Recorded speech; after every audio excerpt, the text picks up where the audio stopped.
Hey everyone, welcome to Being Well. I'm Forrest, Hanson. If you're new to the podcast, thanks for joining us today, and if you've listened before, welcome back. I've been really looking forward to this episode because, well, I've been looking forward to this episode since we started doing the podcast. It was one of the topics that I wrote down 5 years ago when we first started brainstorming for this thing. But it's always felt like a really hard episode to do, which is part of why I've avoided it to this point, because it's just such a big thing to wrap your head around.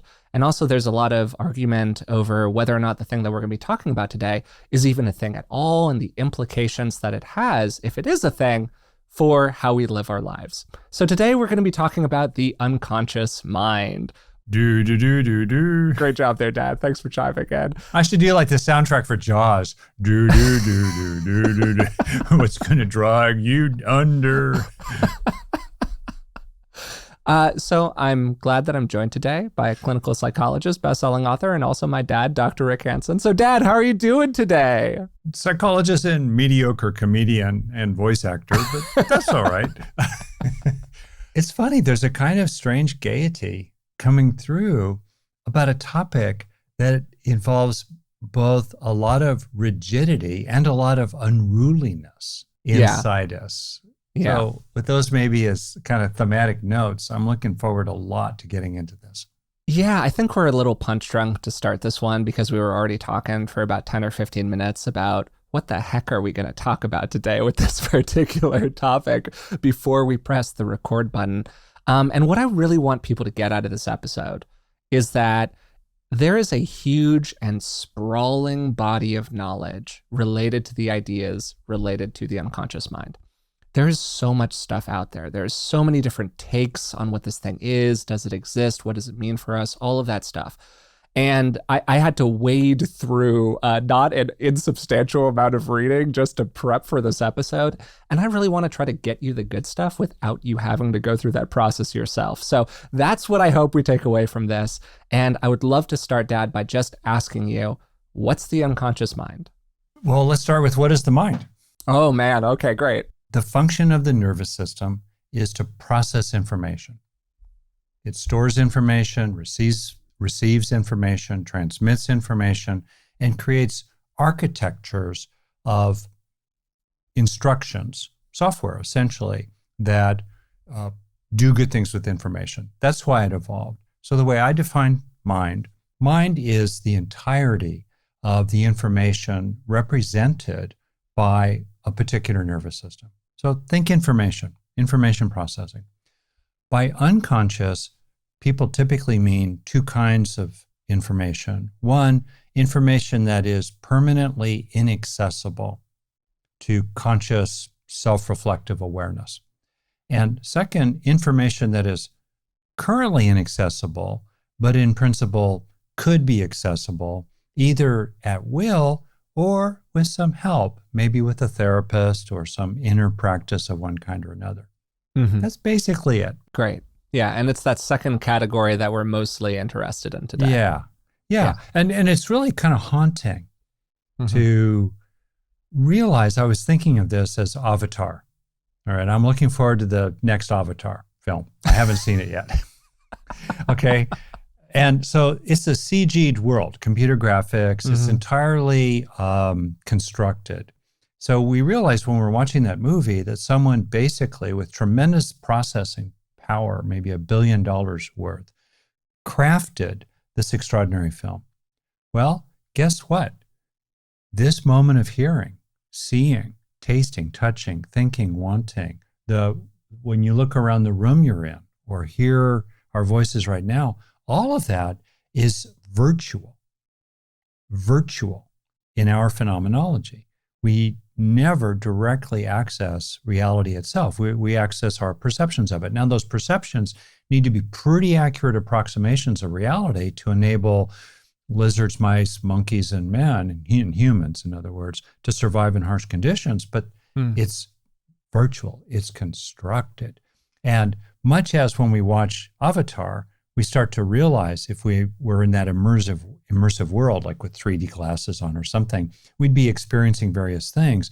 But the information processing that's putting those images on the screen and the background, the kind of the machinery deep down is just forever inaccessible to us. So it's really haunting, if you'll forgive my extended metaphor here, to realize that almost all of who we are is outside deliberate control, and even outside of awareness, which is both humbling and haunting, because it obviously would move us into an investigation of what's below the waterline.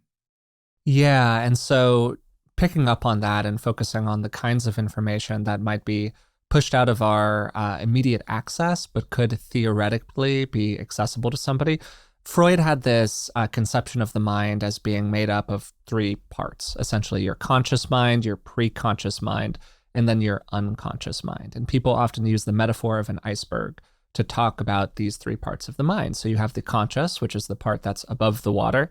Then the pre-conscious, it's below the water, but it's still in sight to us. And this could be something like what you ate for breakfast several weeks ago. It's not floating around in your mind right this second, but you could pull that up with a little bit of effort. And then we have the unconscious, and that's the stuff that's out of sight. And for me, one of the really interesting questions here is, for starters, what's in that unconscious mind? And then second, why does stuff get put there? So I'm going to start by asking you the first part of that question, Dad. Could you give some examples of the sorts of material, the kinds of things that might be in somebody's unconscious? If we mean the kinds of things that are permanently inaccessible, they include, think of them as like programs in a computer that, for example, regulate your heartbeat, things like that. That's bubbling away. And then the other kind of stuff is what we push down because it's just too painful to feel. Maybe certain kinds of memories from childhood, maybe certain kinds of pain. We just don't want to think about it. We don't want to open up to it. So we push it down. And then there's another category, which is not so much what we've deliberately repressed, but forces in the complexity, given the complexity of the nervous system, several 100 trillion little microprocessors organized in clusters inside us right now, sparkling away. And then we're into the possibility of things like imagery or nonverbal material that starts to be compelling or speaks to us in meaningful ways. And to use your iceberg metaphor a little bit, it's a part of us that somehow that feels different from the observing ego. And it's kind of bobbing up and down in the water, a little bit above and a lot below. And then what's our relationship with these various characters bobbing up and down in the waterline? Our parts, in terms of the long history of the notion of the psyche made up of parts, recently really developed by Richard Schwartz and internal family systems. You were a guinea pig willingly of him talking with you one time, Forrest, on the podcast. Mm-hmm. And we'll get into that too. But things like the shadow or the anima animus, relating to your perhaps gender, or certain archetypal forces inside you that we often find also repeatedly represented in myths and folklore around the world in really different places. So this is sort of the territory. Okay, what do you think about all that? I think that we're already talking about Jung, which we were inevitably going to talk about during this conversation. So the two people who did the most famous, most well-known work to flesh this out were Freud and Jung. Yeah. And the context for this is that a lot of this was being done in the early 1900s. And so there were all of these various schools that were running around Europe. And this was, in terms of the history of Western psychology, we're mostly talking about Europe. We're mostly talking about white men. Your mileage may vary on all of these things. And Jung was essentially arguing that there is this great reservoir of material in people that influences their behavior. Freud was also arguing this. And then Jung basically took this idea and expanded it to the idea that, hey, maybe there is some not particularly well understood, sort of almost pseudo-mystical way in which we all share some underlying firmament that connects us with these different images and archetypes that's just fundamental to being human. And it's passed down from person to person, much as we pass down our genes. And this was his idea of the collective unconscious, which is not a very scientific idea at this point in time. It's just kind of a thought. But it was something that he was really into. And from that came his work on archetypes, which we might talk about a little bit more today, Dad. But what I'm really interested in more than anything else is this idea of like repressed material and the stuff that we're pushing down into our unconscious because it's just too uncomfortable for us to interact with. And would you mind describing how that can work for somebody? Yeah. So first off, when we think about repression, it implies a kind of agency or even a deliberate sort of thing. And in a way, I would talk about it a little bit more in terms of implicit memory formation emotionally painful experiences. So let's suppose that you're a child and let's suppose that for various reasons you're bullied fairly often through grade school and high school. The repeated experiences have emotional residues of sadness, frustrated anger, humiliation, shame, worthlessness, with associated somatic aspects, body sensations of different kinds. And those experiences sift down into implicit memory. In effect, they're learned. So we acquire that particular package, let's say, related to, let's say, being criticized in a group setting in any way, shape, or form. So all that happened, that material's there. Most of the time, let's say now as an adult, 30 years later, working in a business environment, most of the time, that adult, it would not be aware of it. It wouldn't be relevant. It might drag their mood down in general, but let's say it's mainly, if not entirely outside of awareness, and then something happens. They're called on in a group setting, and there's a criticism. And suddenly, it's as if they're back in 7th grade. That whole material is called up again. It's triggered. It's reactivated. That's one way in which a lot of so-called unconscious material lives. And it's not so much that the child deliberately pushed it away, although there are examples that are quite remarkable. Under extreme trauma, people will thoroughly dissociate, and they have little or no sense of what actually happened, and yet very often years later, corroborated often by third parties, like, yeah, it happened like that, it will suddenly come back to them, or it'll start trickling back to them bit by bit. Then there are certain situations where people deliberately repress the memory. They just deliberately, at some level inside, they go, this is too horrible. I'm not going to think about it. I'm not going to dwell on it. Yeah, I think that the word deliberately here, and just what you were saying earlier about, I don't know if I love the idea of repressing because there's this tone to it of it being a deliberate action. Yeah. One of the real interesting questions about the unconscious mind in general is how does stuff get there? Particularly this category of things you're talking about, Dad, where somebody goes through a painful experience of some kind, or often when Freud was talking about this stuff, he talked about our inappropriate urges of various kinds. These are the urges that were commonly linked to the id. And the idea was that we are big apes and we're running around and we want to do the things that big apes want to do. For Freud, that was the life and death impulses. Basically, we want to kill things, we want to procreate, we want to eat delicious food, we want to be big animals. But in order to live in a functional society, we need to be able to curtail some of those impulses. So what do we do inside of our mind in order to deal with all of those desires? Well, we repress them, we push them down somewhere.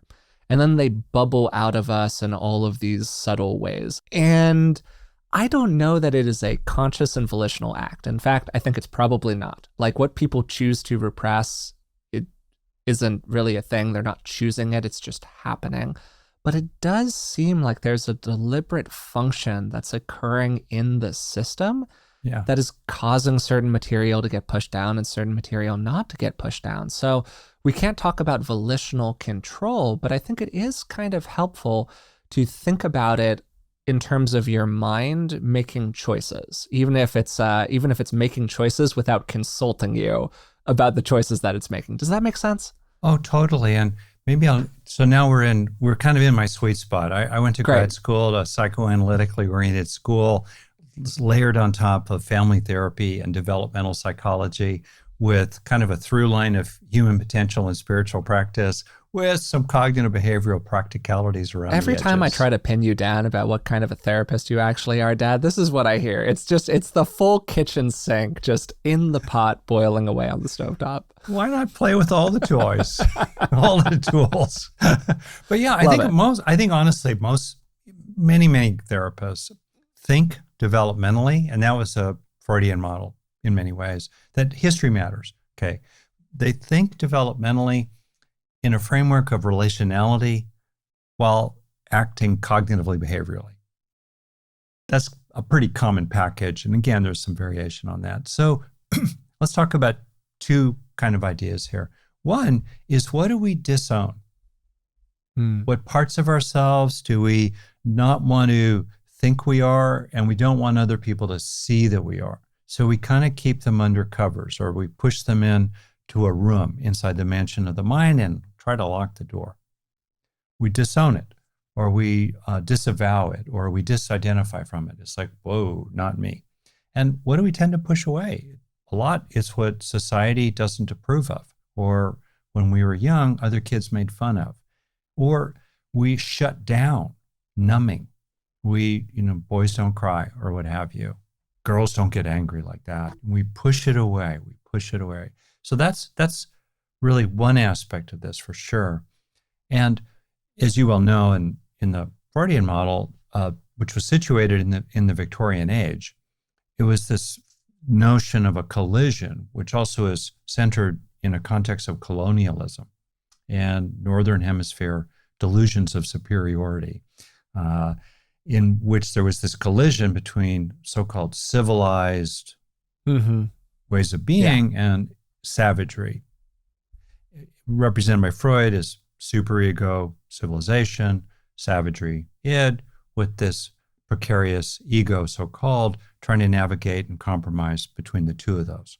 So it was a lot about repression of sexuality, disowning of that, disowning of desires to have an erotic relationship with a parent, the Oedipal complex. Sex and violence, yeah. Those were the two big ones. Something is too terrible to feel or to include or to accept as a part of yourself in an integrated kind of way. So it's pushed out. And a lot of what the therapy is about is reclaiming. It's about reclaiming the return of the repressed, and trying to manage the return of the repressed, which often might happen in bad ways, but to manage it in a more integrated, healthy way. The outcome of which, the pinnacle of achievement, is to become a normal neurotic. I love psychodynamic a normally thinking. messed up person. Yeah, there's tremendous richness there, and I think it's gotten a bad knock. And throw out the bathwater. Okay, but what about the baby that's left? To recap what we've talked about so far, the mind is a complex structure. It has aspects of it that are immediately available to us and aspects of it that are not.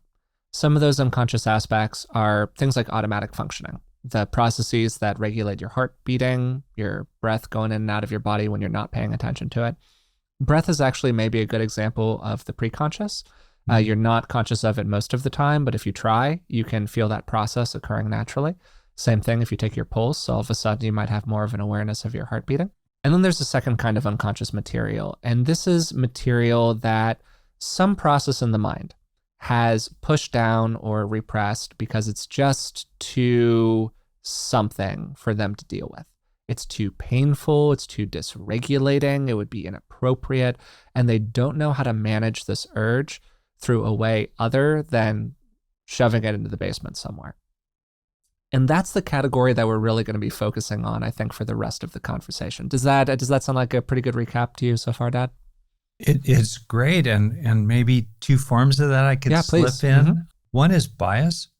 In the quite extraordinary notes you created for this episode, as you do routinely. So that's a pitch to become a patron. Patreon folks get access to Forrest show notes, which are really a work of art. They're like a Wikipedia thank you, Dad. Of practical modern psychology, frankly. You talked about bias. Bias. Expectations, assumptions, attributions, The ways that we are tilted towards certain frames, meaning, the frame of meaning we put things in. That's one.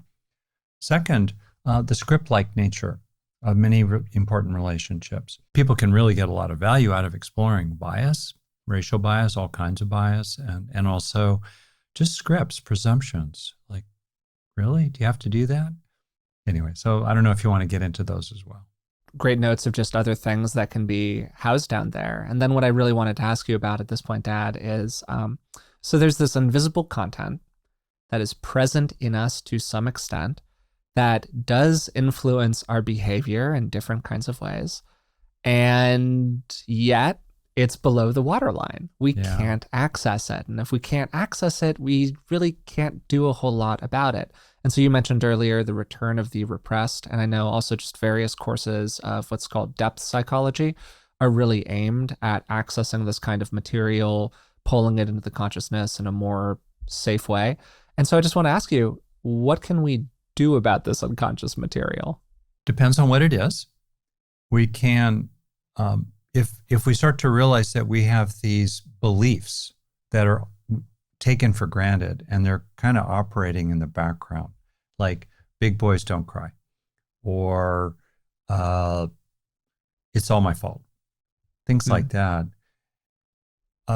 In cognitive therapy, for example, what will often happen is a client, let's say, is just talking about their problems or their suffering, and the therapist may pick up on a certain phrase that's stated as an assertion, like it's true that X, or we'll kind of summarize a certain amount of stuff that's being said of, like, you think you're ugly, right? It's a belief. I am ugly. I've worked with people, interestingly, all of the men who had serious body dysmorphic disorder that borderlined on delusional, but it was really, that was their belief. So then there would be a direct challenge. So you could imagine that, right? That's one way to get at things. Psychotherapy is a big territory. There are other ways to get at what's underneath the waterline. One of them is to, of course, Freud's breakout book was on the interpretation of dreams. And I did a dream therapy. I don't know if you've worked much with your dreams, Forrest. A lot of people have. It's quite remarkable. And as my therapist said to me, he was a Jungian analyst. Some of the coolest people, I think, are Jungian analysts because they tend to be kind of wild. And he's the kind of person, literally, who would take people to Greece and they would go into the caves where the Delphic oracles were, and they would probably take psychedelics there. I don't know. It was the thing. And just like a lot of those oracles did, apparently. The 70s were a wild time, man. He was wild, right. But hey, he was doing stuff that maybe the oracles were doing in Greece, like at the time of Homer. Sure. Lean in. Anyway, very cool people. Okay. And he had a line, no, I'll shut up. He said, when the unconscious starts to detect that someone's listening, when the unconsciousness starts to realize that someone's listening, it starts communicating more, including through dreams. Yeah. Have you done much dream stuff? I've done very, very little dream work. Yeah. To just fully disclose, there is some research that suggests that some of this might be helpful, but a lot of one of the things that can be difficult for people these days is that a lot of the traditional practices that were used as a way into accessing the unconscious have been essentially a little bit discredited over time, whether that be things like dream work or Rorschach tests, like ink blot-based tests was a way that people tried to access unconscious material, or free association, which is a psychoanalytic technique that you'd probably know more about than I would, Dad. But just a way to try to get to people to drop their filter, essentially. If you think about it, when you were dreaming, we're not processing things cognitively. We're not applying top-down control. Same thing with a Rorschach test, same thing with free association. And these are all practices that are not super consistent with a lot of modern psychology or like attempts to scientize the field over time. They're difficult to study. There are some prominent examples of things where like a Rorschach test was used in a legal case or something and had a weird result for somebody, and it turns out that we really shouldn't have taken it that seriously. So there are ways in which these more ascientific approaches can have some complexities that are associated with them. So that being said, for one individual, yeah, it can be a totally useful way to do analysis. Yeah, and this also gets to kind of a meta topic for our podcast, which is um, like in clinical psychology in America, there's really a kind of a collision. There's been a real tension between those who want to procedurize it and manualize it, and replicatabilize it in the frame of the scientific method, which is about being able to replicate your research in falsifiable frameworks by third parties. And it's really important to appreciate that just because we can't measure something does not mean it's not personally meaningful in some way. How do Yeah, you measure sure. a response to poetry or a person's response to a compelling dream image that really summarizes a lot of what they're grappling with these days and gives them that feeling of, oh, yeah, that's how it is to be me. So all that said, and more broadly, think about the inquiry into the depths of the psyche in so many cultures around the world, including First Nations cultures. Anyway, so I appreciate your disclaimer, and we don't disagree at all about it. Yeah, and to reinforce part of what you're saying here, Dad, and I'm gonna totally out myself here and probably not ruin my credibility. I love doing things like throwing the tarot. Do I think that the tarot is a force of divine divination that is giving me the exact answer to my question? No, I don't think that. But what I do think is when I randomly pull some cards that are tied to some cool archetypes of different kinds, that it forces me to look at a situation that I'm in a little bit differently. It forces me to try to find a new way of interpreting something that, hey, maybe stirs something up in the depths of my being that helps me out in some meaningful way. Maybe it shifts how I look at a situation a little bit when I'm really stuck in a rut with my thinking. And also, frankly, it's just fun. It's just a fun thing to do. So, I just think that like a lot of these things, we can get a little bit too precious, to your point about how exactly has it been procedurized in these various ways, when the question over and over again is really just, do you find it useful? So if you find it useful and it's not hurting anyone else, then hey, maybe it's a good intervention. It's funny, like myself, you know me as someone who's fairly meticulous and getting stuff done. I care about that. I care about the details. I love the messy unconscious. Maybe because I'm kind of an orderly person. I really like the mess. Yeah. So I admit it. I wonder if an example would be useful here. For a couple examples. Yeah. So if just to do a little bit of traffic copying as we make our way through this one, I think that it might be really helpful here to give, like you're saying, Dad, a specific example of material that a person might have repressed.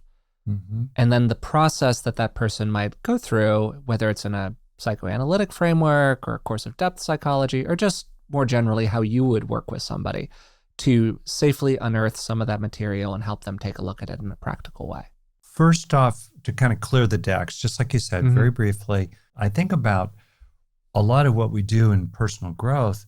It's a little bit like being in a river and suddenly alongside you, you see a tiny leaf above the waterline.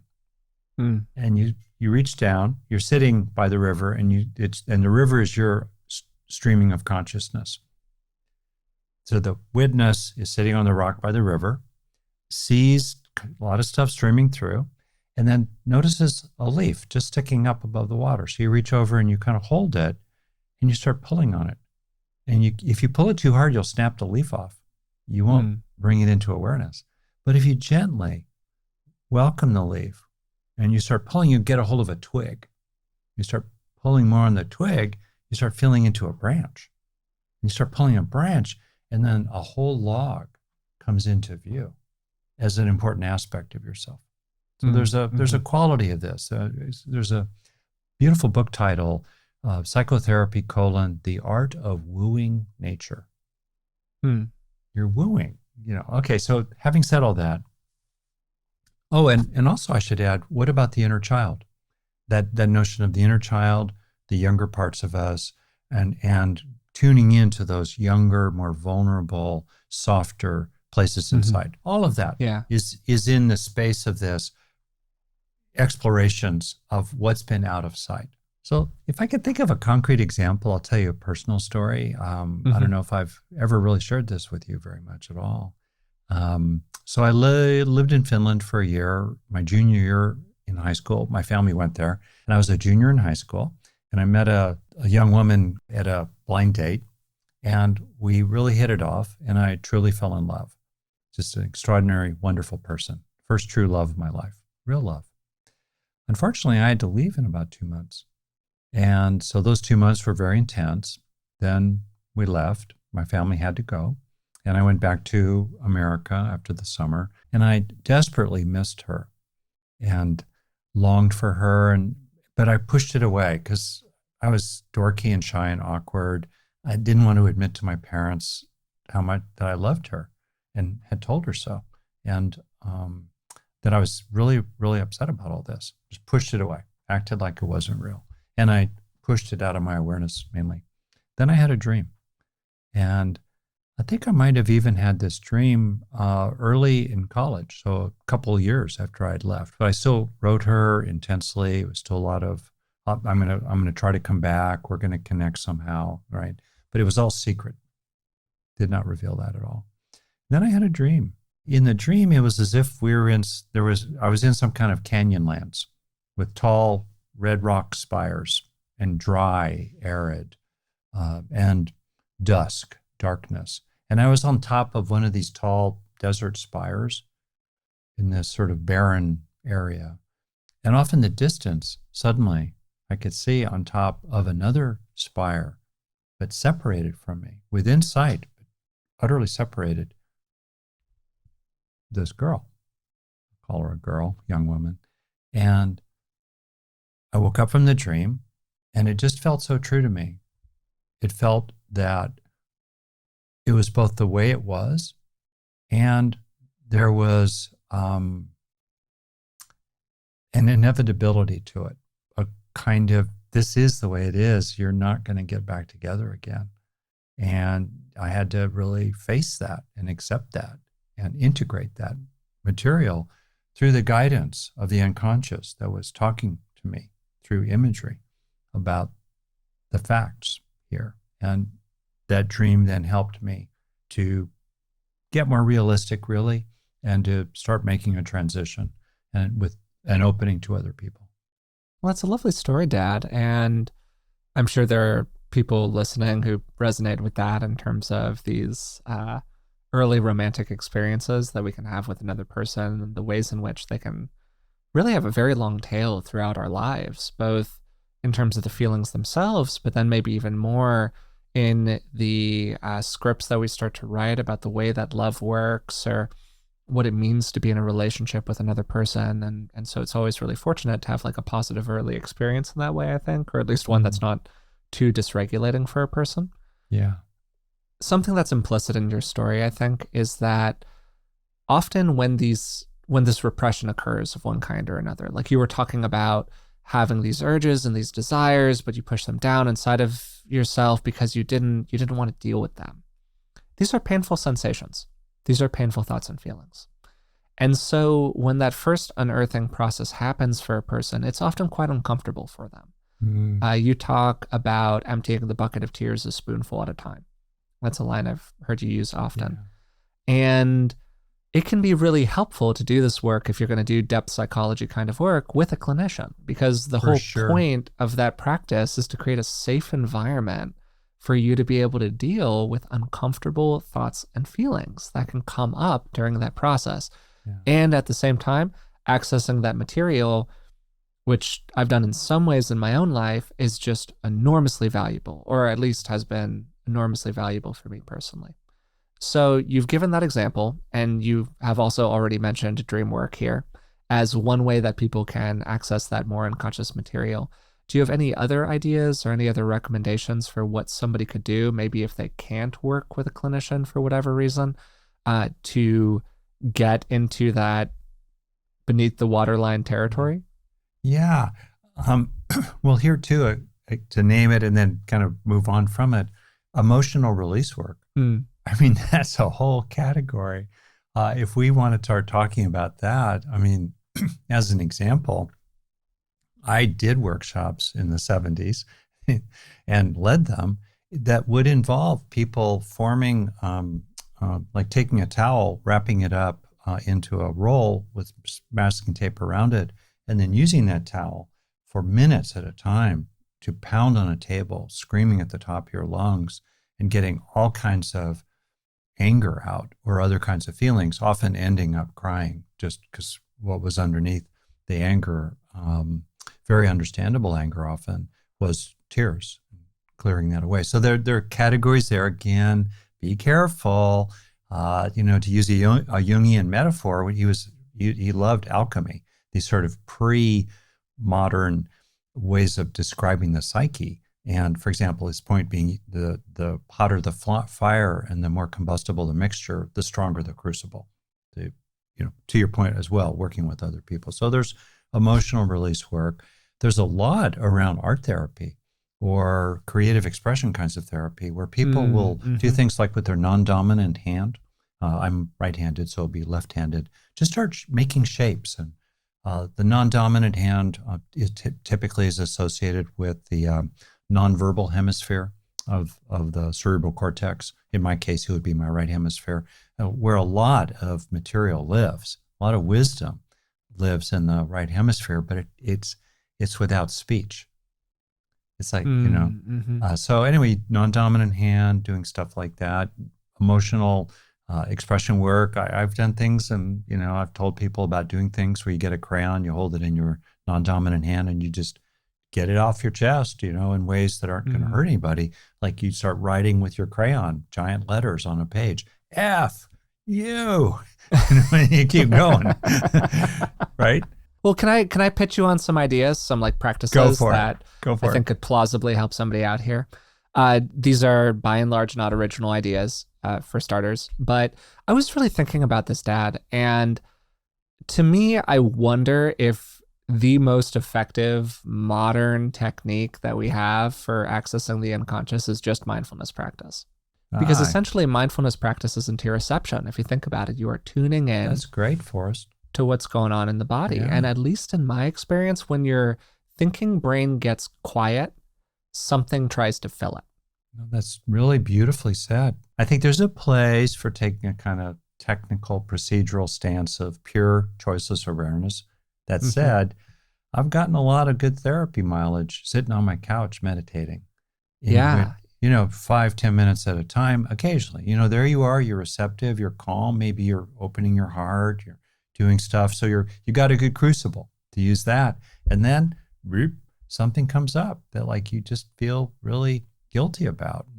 You've kept it away, but it's all right. Now there's room for it to bubble forward. There's also often a premise that when material starts to surface into awareness, it's often because you're now ready to deal with it. And that gets to, I think, the second thing, which is strengths development, right? So if the premise is that we repress material because it is painful in some way, well, what do we do with painful stuff? We can do what we can to increase our distress tolerance. And that phrase, distress tolerance, is a little bit complex. It can have some associations for people that are difficult or problematic, or it can sound a little judgy. But the basic idea, I think, is good and is useful, which is that as we increase our ability to bear different kinds of uncomfortable experiences, we can do a better job of unearthing this material and have it land on us in a way that isn't overwhelming. And I don't think that there's like a little traffic conductor inside of the brain that's going around being like, you are now ready to process this material. I don't think that that's happening. But I do think that there's a kind of mysterious process here where it does feel like when people resource themselves more, maybe just because they become more confident. Yeah. So they become more confident in themselves and then they get braver, essentially, about delving into the underbelly of whatever's going on down there. I think that's true. And I can tell a story about myself taking a Rorschach, if you like. That. Oh, let's do some Rorschach testing. Great. Yeah. So I want to stress that the literal interpretations from something like a Rorschach you have to be careful about that. And it's really important to be careful yourself about your unconscious bias, your privilege, what it's like for someone to go through an assessment, all the above. Okay. That said, A Rorschach is very much about not what you see, but how you see it. So to your point about strengths building, tell a story here. As I was preparing for my licensing exam, which included back in 1991, I believe, 92, 91, the requirement to be able to talk about key tests like a Rorschach test. Okay. So I thought, oh, I'll take a Rorschach. So I had a colleague who had known me quite well, who was experienced in giving and interpreting a Rorschach, gave me the Rorschach. So you see these, I believe, 10 inkblot pictures and kind of classic inkblots. And so I did the Rorschach, and she took the results away, scored it up according to kind of a standard system, brought it back. And she had known me as someone who had been a research assistant for another colleague. And she looked at me kind of funny. She said, "Rick, are you okay?" Like, well, I'm in grad school trying to get my, license, and I got 2 young kids, and I got to make most of the money, and a lot of pressure, but yeah, I'm okay. I'm fine. She said, "Well, you had a lot of psychotic indicators." And I was like, "What?" And she said, "Well, you just saw so many things, and it didn't take much for you to just see something in the image." And I thought, oh, well, 2 things here. First one, I'm a a high achieving guy. I want to always get an A. You asked me how much can I see? I can see a lot. Was first off. And then second, I'm extremely comfortable. And by then, I'd done a lot of psychedelics. I'd done a ton of inner work. I was pushing 40. And I was like, oh, it's all good to me. I'm fine with whatever bubbles up. And it was because I had developed those strengths, as you said. I could tolerate. Okay. I was comfortable with my unconscious. And then she said, oh, okay, that makes sense, because actually one of the findings around Rorschachs is that highly creative people, or people who are really artistic, will often have a profile a lot like yours, who are not psychotic, they're not schizophrenic, they're perfectly functioning. But on the other hand, you're right.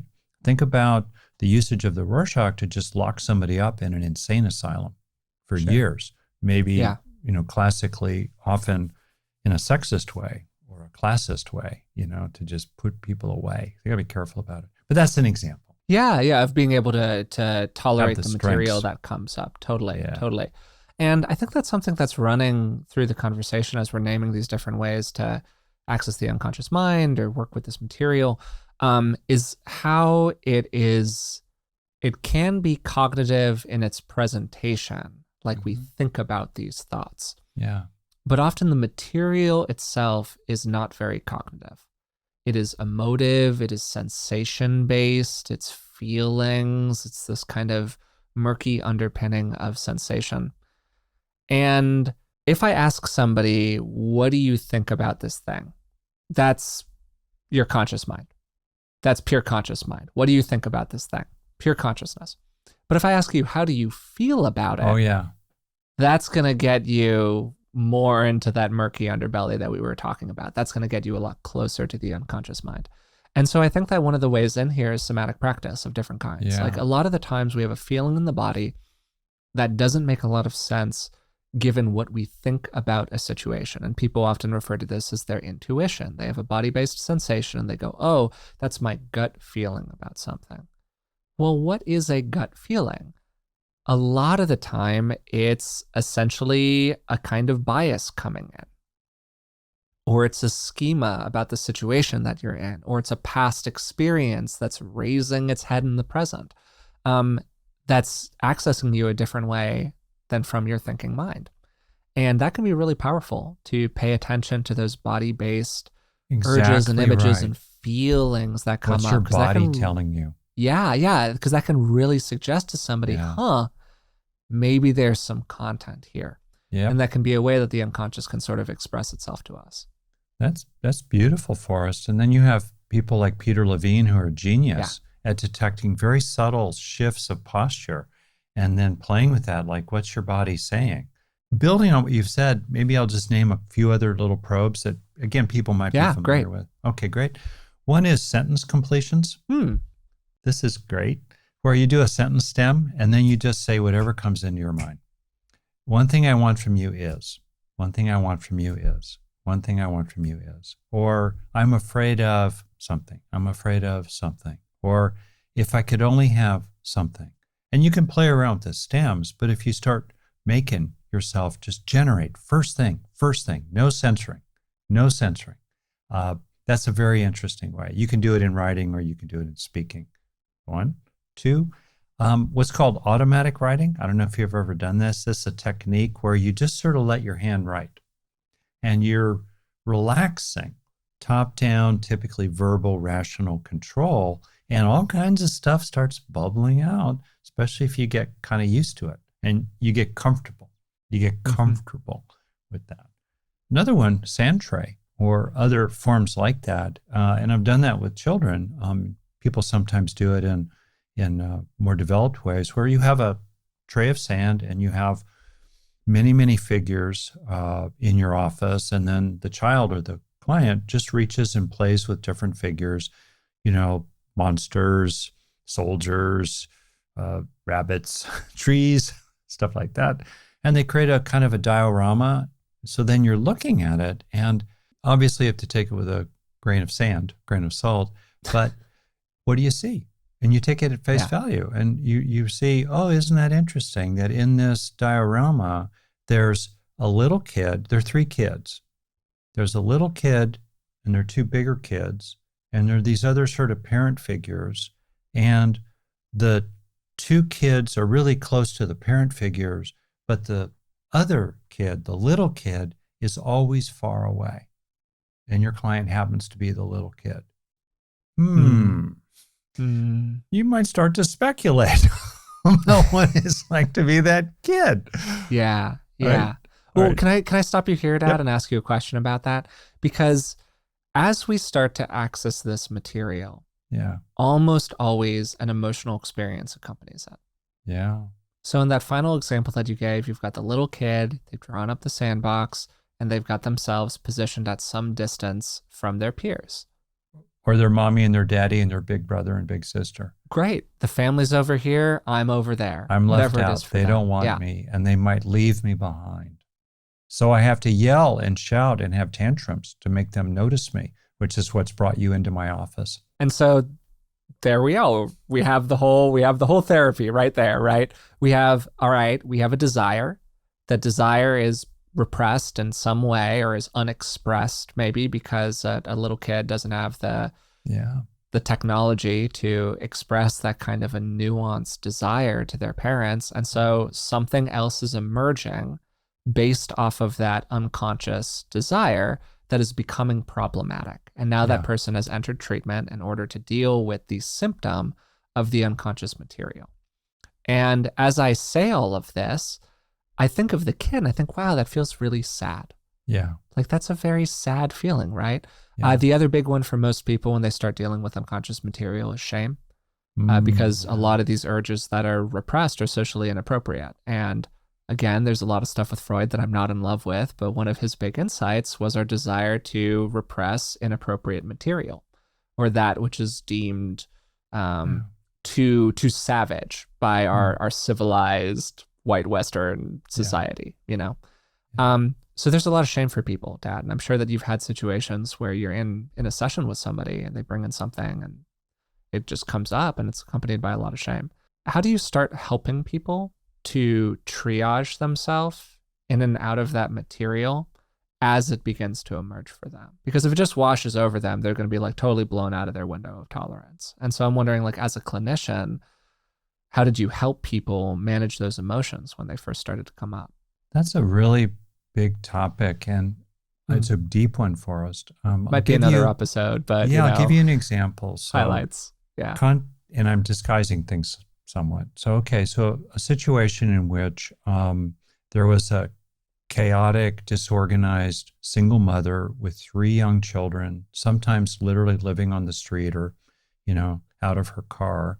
And my client was one of the 3, I think was the oldest. Was the oldest of 3, as a son. And I was working with him in his 40s.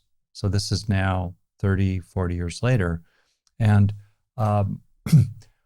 it became clear from just understanding the story a little bit, that he felt ashamed that as a 8-year-old, but he was I'm going to use certain kind of languaging here. He was like the man of the family as an 8-year-old, because his mom, who actually got organized, and I think there was maybe some drug and alcohol stuff early on, but she, definitely grew and progressed later. But as a kid, he felt like it was his fault that he couldn't protect his younger brother and sister from their circumstances. And he felt deeply ashamed.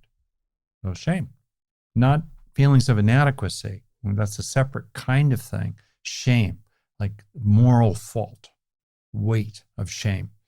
And I could tell that was in the mix, and the crucible, again, it was explosive. It was explosive material, and we really needed to work on it. So I deliberately did a lot of stuff that was more current, or almost you could say heady, rather than burrowing into that deep material, because we weren't ready for that yet. And so we did a fair amount about building up our alliance, and our connection, and his own sense of worth. So that with that strength, which you have wisely highlighted, we could then increasingly start getting at what happened. And he had the capacity increasingly to both feel that sweet, young warrior, good warrior kind of boy who couldn't rescue his family.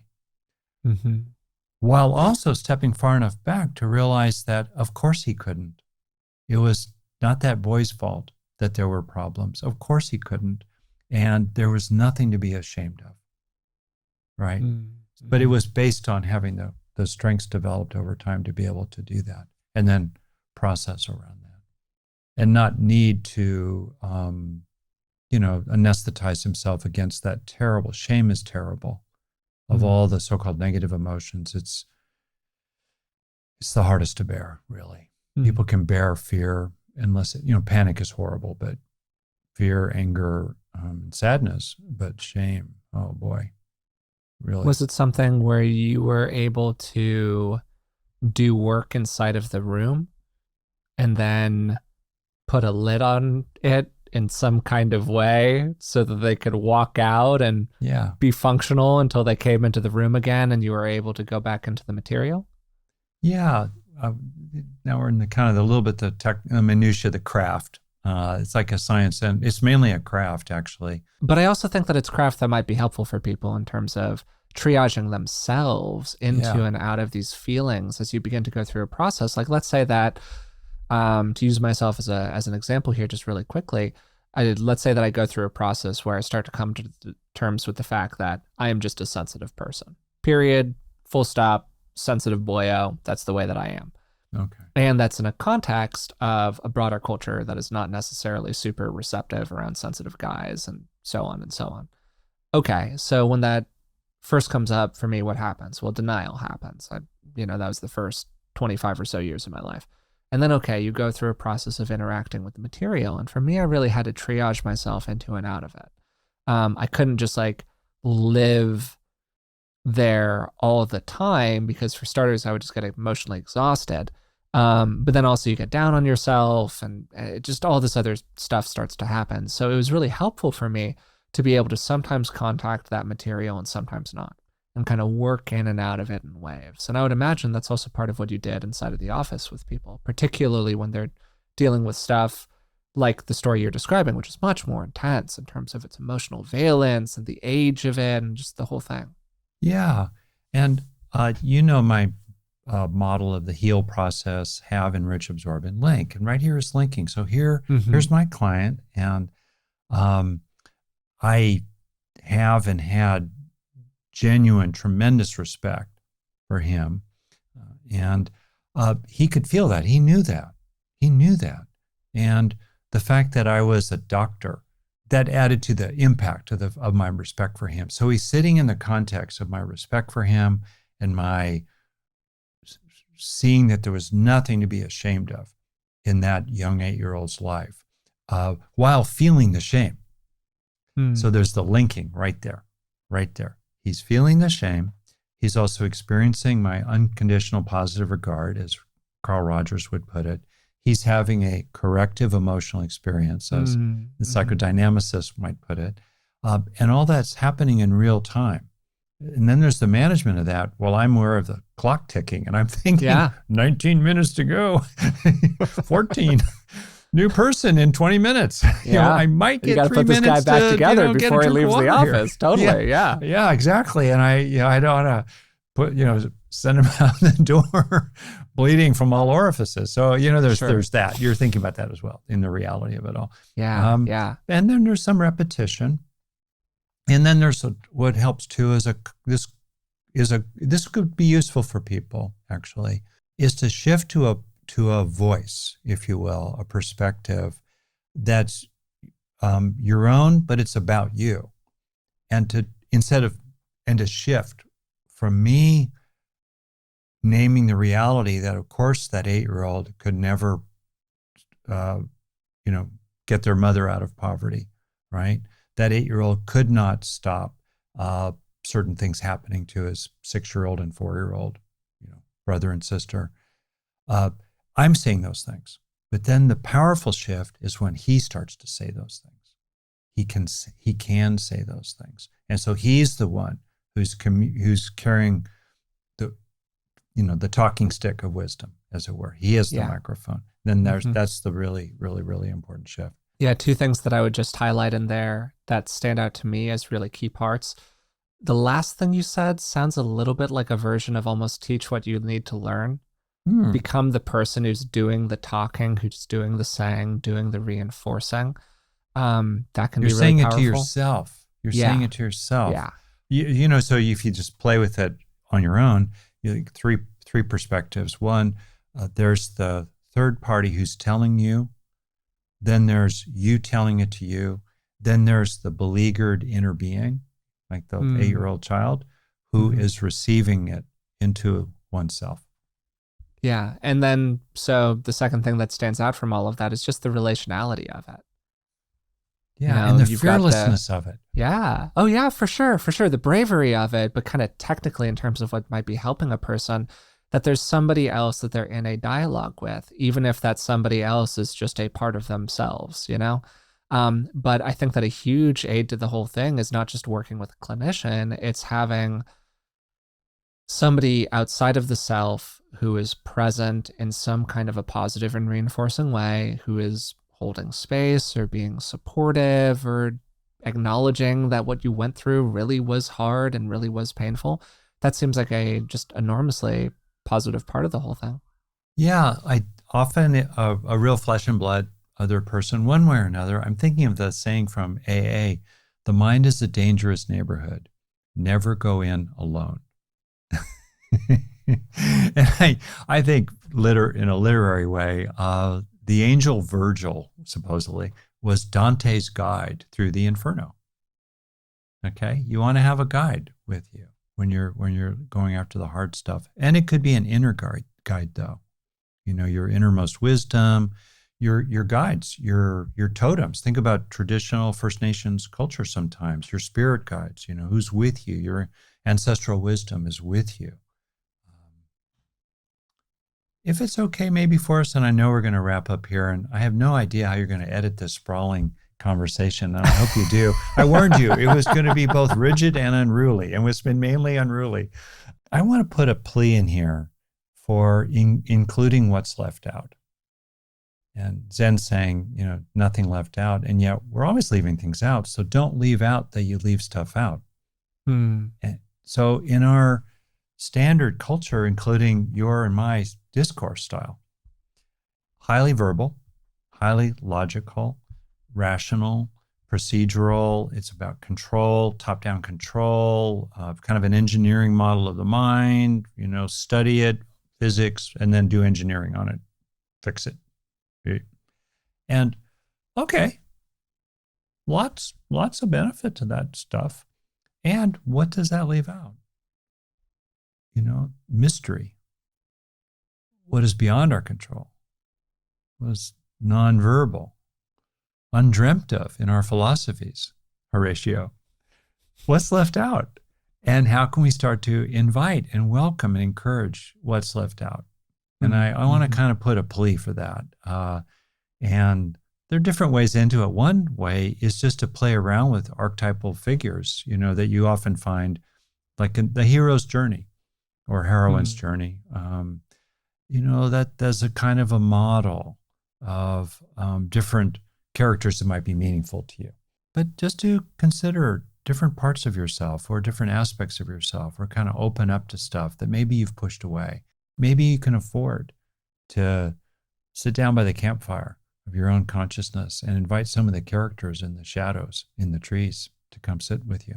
Well, I think that's as good a spot as we're going to find to close this episode, because I think it's one of those things where if we just had infinite time and we kept the camera rolling, we would just kind of keep talking about this, because there's so much to talk about. We would just keep on going. We'd end up talking about corrective emotional experiences and how therapy works and, the whole thing. And it would just turn into like every other episode of the podcast, because most of them in some way can find their way back to the unconscious mind. So I had a great time talking with Rick today about this sprawling and expansive topic of what the unconscious mind is, how we can maybe access it, and what we can do about it once we get there.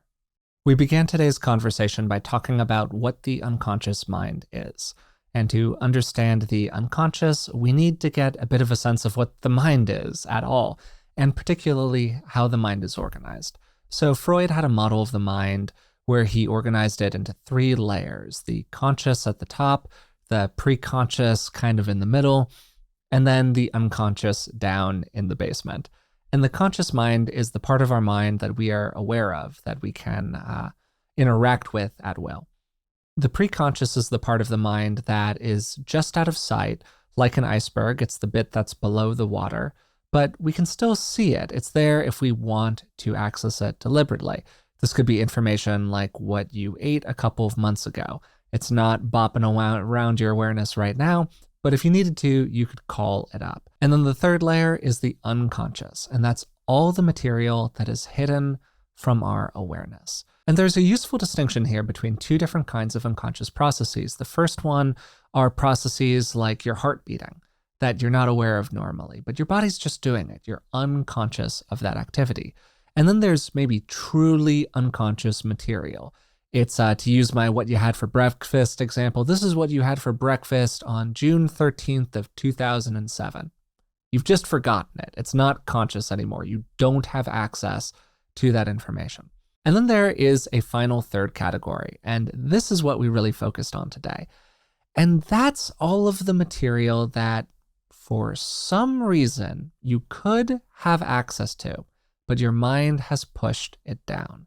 And this includes psychological material, emotional material, urges of different kinds that in your conception, they're kind of inappropriate and you don't really know what to do with them, so you push them down inside of you. And a lot of this material relates to the psychoanalytic work done by Freud and Jung, and therefore it's situated in its context, which is Victorian Europe, basically. We're talking early 1900s to like early mid-1900s world wars, colonialism, and this underlying conflict that runs through a lot of that thinking between the righteous, Christian, civilized North and West, and the uncivilized, barbarian South and East. And in much the same way, Freud kind of took that conflict and applied it to the nature of the mind, saying we have all of these uncivilized urges and we need to do something to regulate them. So what do? Well, we push them down inside of us. And then these urges boil away and they develop a kind of psychic energy over time. And the more we push them down, the more they try to come on out of us. And a lot of psychoanalytic therapy is focused on helping people learn how to access that material in safe ways, to pop the cork just a little bit in an environment where it's appropriate to do so, and then learn how to regulate those impulses and urges and express them out in various ways. And at this point, we talked about if this material is outside of our awareness and we're not really totally sure what's down there, why should we care about it? And the answer is that it often exerts a hidden influence over our behavior. Again, you can think about things like unconscious bias or repressed material that can bubble out of us at uncertain times and in uncertain ways, maybe ways that we would like to regulate a little bit better. Or maybe these are triggers or fears or things that just emerge inside of us as feelings in a moment that we don't totally understand why we feel the way that we do, but we know that we're feeling what we're feeling. And understandably, particularly if these things are starting to become painful or problematic for a person, they might want to go through a process of accessing and unearthing that material. So how do we access a part of our mind that is not accessible? Well, it's kind of hard. And so we talked for a fair amount of the conversation about various ways that somebody might plausibly be able to get in touch with their unconscious. And there are some classic techniques that are used that these days are viewed in general as being a little fringe or a little unscientific. But that doesn't mean that a person can't get some value out of them individually. And this could include things like free association, which might include Freudian slips. And then there are Rorschach tests. We talked about ink blot testing a little bit during the episode, and dream analysis. That was another thing that Rick named. Then in addition to that, there were two things that I highlighted and a third one that I'm going to add during this recap as a kind of bonus. And the first is mindfulness practice. When we quiet the mind, things often bubble up into it to fill the space. And some people actually have noisy minds as almost a defense against other material. What would they be thinking about if their mind weren't chattering away at them? And often a quiet mind is anxiety-provoking for people who have an orientation toward anxiety, and also maybe for people who have some material that they haven't fully processed yet. Then second, various kinds of body-based or somatic practices. The thinking mind is very conscious, so the more that we can do to move away from the top-down, rational, very super ego-driven thinking mind and wander toward the province of the id, the closer we're going to get to those unconscious parts of us. And then finally, I would say that if we want to simplify all of this complex, fuzzy material about the unconscious to a really basic idea, we're talking about developing self-awareness here.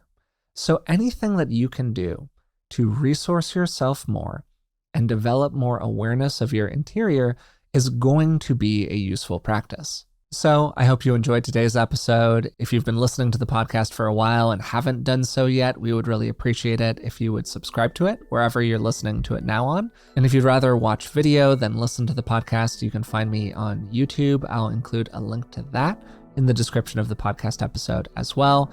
And hey, if you'd like to support us in other ways, you can find us on Patreon. It's patreon.com/beingwellpodcast. And for just a few dollars a month, you can support the show and you'll get a whole bunch of bonuses in return. Until next time, thanks for listening, and we'll talk to you soon.